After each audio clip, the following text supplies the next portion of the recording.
Hello বন্ধুরা, কেমন আছো তোমরা সবাই? আশা করি ভালো আছো, সুস্থ আছো। আমিও বেশ ভালো আছি। আর নতুন কিছু তথ্য নিয়ে তোমাদের সামনে আবার আজকে হাজির হলাম। তো পলাশ সাহার মৃত্যুর পর তো তার এই কর্মকাণ্ডের ব্যাপারে আমাদের কোনো কিছুই অজানা নয়। অনেক কিছু জানতে পেরেছি, সোশ্যাল মিডিয়ার মাধ্যম বলো, সংবাদ মাধ্যম বলো, বিভিন্ন মারফতে আমরা অনেক তথ্য জানতে পেরেছি। তো এইরকমই একটা তথ্য আমি তোমাদের সামনে আজকে তুলে ধরার জন্য ভিডিওটা করছি। তো দেখলাম যে আমাদের মতোই কিছু ইউটিউবার বানিয়েছে, এটা বলেছে, তারা এই তথ্যটা দিয়েছে যে সুস্মিতা নাকি ধর্ম পরিবর্তন করছে। যেহেতু সে হিন্দু ছিল, হিন্দু থেকে মানে ইসলাম ধর্ম গ্রহণ করেছে।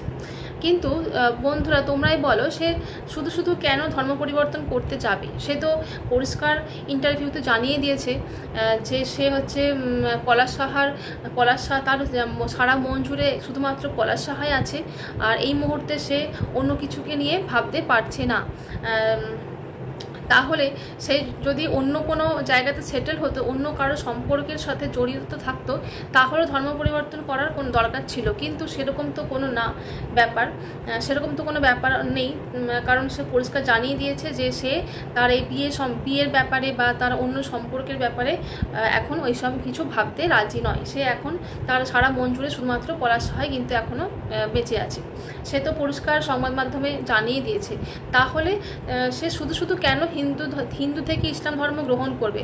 আর এই ধর্ম নিয়ে তো তার জীবনে কোনো রকম সমস্যা ছিল না, মানে আগে বা এখন পলাশ সাহা মারা যাবার সময় বলো, তার এই ধর্ম নিয়ে তো তার জীবনে কোনো সমস্যা ছিল না। তাহলে এখন শুধু কেন সে ধর্ম পরিবর্তন করতে যাবে?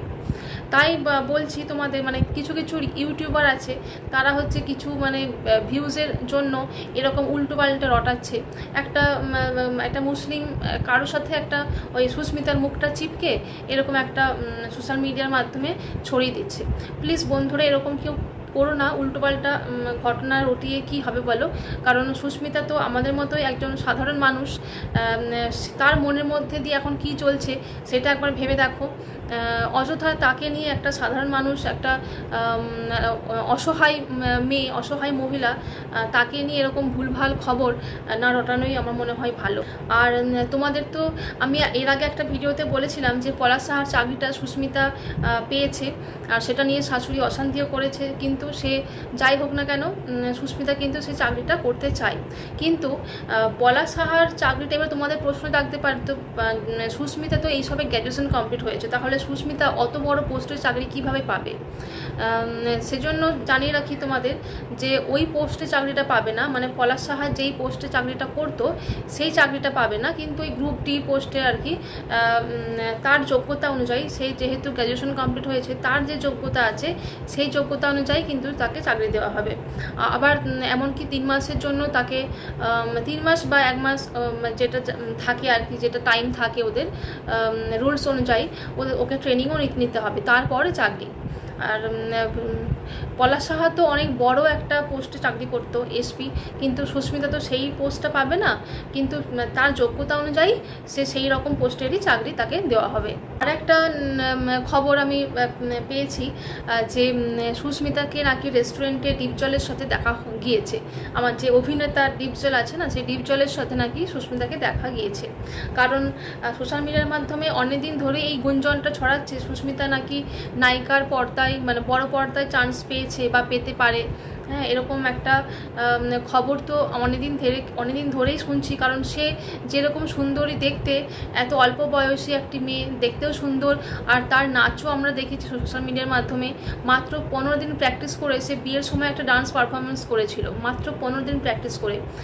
তাহলেই এত সুন্দর, মানে তার নায়িকা হবার যোগ্যতা কিন্তু সব দিক দিয়েই আছে।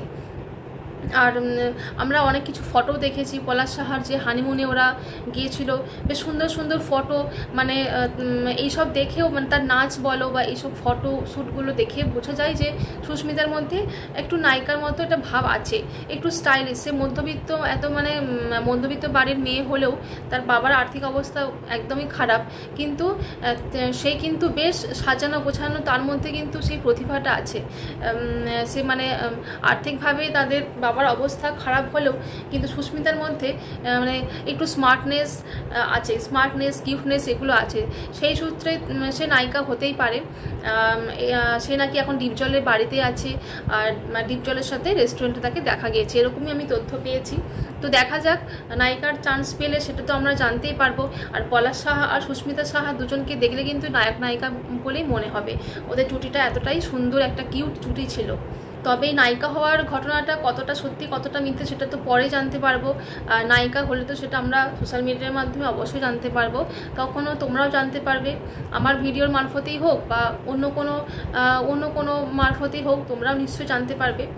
আর একটা কথা বলে রাখি তোমাদের, আজকে পলাশ সাহা যে কাজটা করেছে সেটা অত্যন্ত ভুল কাজ করেছে, ভুল ডিসিশন নিয়েছে। তার খেসারত দিতে হচ্ছে তার স্ত্রী সুস্মিতা সাহাকে। কিন্তু আমার মনে হয় বলে না যে চোখের সামনে সে যে মানে দেখতে দেখতে সেটাকেই সে নিজে সে ক্যাচ করে নিয়েছে। কারণ যে পলাশ সাহার দাদা, পলাশ সাহা যেদিন মারা যায় ঠিক তারই আগে পলাশ সাহা যেমন নোট লিখে গেছে, কিন্তু পলাশ সাহার দাদা একদম অন লাইভে ফেসবুকে একটা লাইভ করেছিল যে আমার এরকম হচ্ছে আমার পৃথিবীতে না থাকার জন্য কেউ দায়ী নয়, এরকম আমি আর বাঁচতে চাই না। মানে সেও এরকম একটা বাজে কাজ করতে যাওয়ার আগে, মানে বাজে কাজ করতে চেয়েছিল, আর সেই বাজে কাজটা করতে যাওয়ার আগে একটা লাইভে একটা ভিডিও আমাদের ফেসবুকে পোস্ট করেছিল। কিন্তু পরবর্তীকালে তার মনটা হয়তো ঘুরে গেছিল। খুব ভালো যে সে ওই কাজটা করেনি। কিন্তু যদি সেদিন সেই কাজটা করতো তাহলে কিন্তু পলাশ সাহা আজকে আমাদের মধ্যে হয়তো জীবিত থাকতো।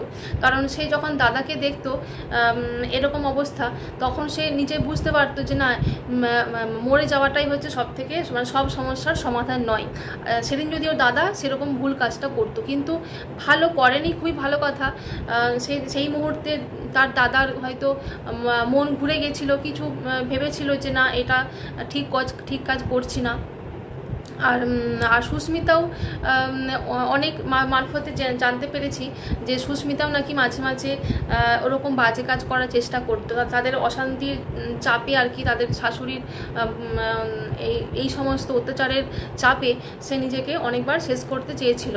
এমনকি পলাশ সাহা যেদিন মারা যায় তার আগের দিন সুস্মিতা সাহা তার পলাশের অফিসে গিয়ে কিন্তু ঝামেলা করেছিল। আর পলাশের কলার ধরে বলেছিল যে তোমার মা যদি ওই বাড়িতে থাকে তাহলে আমি ওই বাড়িতে থাকবো না। তারপরে কিন্তু সে ওই অফিসের ছাদে গিয়ে ঝাঁপ দেওয়ার জন্য চেষ্টা করেছিল। তারপর তার বসের স্ত্রী ওরা সবাই ছিল, ওরা সুস্মিতাকে বাঁচিয়ে নেয়। এইসব মানে দেখছে পলাশ সাহা, দেখেছে যে তার দাদা এরকম কাজ করতে গেছিলো, সুস্মিতাও বারবার এরকম কাজ করতে যাচ্ছে। তখন হয়তো এইসব দেখে তার মনের মধ্যে হয়েছে যে আমি তাহলে নিজেকে শেষ করে দিই, এরকম আর কি। এগুলো যদি না দেখতো সে, তাহলেও হয়তো তার মনের মধ্যে এরকম বাসনা জাগতো না যে নিজেকে শেষ করার মতো এরকম ভুল ডিসিশন হয়তো সে নিত না। চোখের সামনে দেখেছে, আরও হয়তো প্রলোভিত হয়েছে নিজে অন্যকে দেখে আর কি। হ্যাঁ, তারপরে হয়তো এরকম এইসব দেখে শুনে হয়তো ও এরকম কাজ করার প্রতি লিপ্ত হয়েছে। কিন্তু যাই হোক, অবশ্যই তার দাদাও এটা চায়নি তার ভাইয়ের এরকম ক্ষতি হোক, আর সুস্মিতাও চায়নি তার স্বামীর এরকম ক্ষতি হোক। কিন্তু কি করা যাবে, তখন পলাশ সাহা যেটা ঘটিয়ে ফেলেছে সেটা তো আর কিছু করার নেই। মারাত্মক ক্ষতি তো হয়েছে, সেটার উপর তো আর কোনো হাত নেই, যা হওয়ার হয়ে গেছে। তো আজকে এগুলোই তোমাদের সাথে শেয়ার করার ছিল। তোমরা তোমাদের মতামত আমার কমেন্ট সেকশনে জানিও। আমি যদি কিছু ঠিক বলি বা ভুল বলি সেগুলো অবশ্যই জানিও কমেন্ট বক্সে। আর আরও কিছু নিত্য নতুন আপডেট পেলে অবশ্যই তোমাদের সাথে শেয়ার করব। ততক্ষণ তোমরা সবাই আমার চ্যানেলের পাশে থেকো, নিত্য নতুন আপডেট জানার জন্য অবশ্যই চ্যানেলটি সাবস্ক্রাইব করে রেখো। ধন্যবাদ।